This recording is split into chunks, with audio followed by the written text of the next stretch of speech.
මම වෙන්නරුව මහා විද්‍යාලයේ 1-2 ශ්‍රේණියේ ඉගෙන ගන්න ලක්දුවහාස. මම අද කතා කරන්නේ අපේ ජීවිතයට ගොඩක් වැදගත් වෙන හොඳ පුරුදු ගැනයි.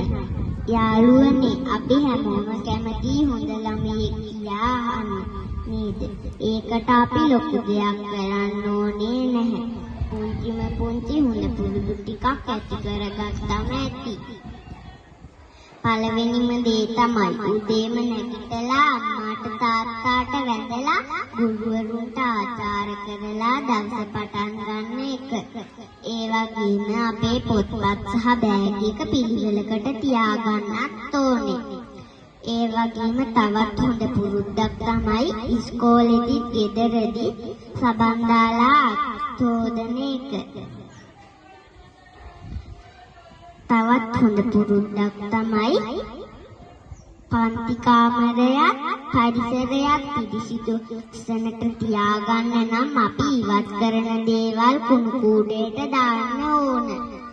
අපි හැම හොඳ පුරුදු ඇති කරගත්තොත් අපිට දක්ෂ විනයගරුක ළමයින් වෙන්න පුළුවන්. සියලු දෙනාටම ස්තුතියි. සුබ දවසක්.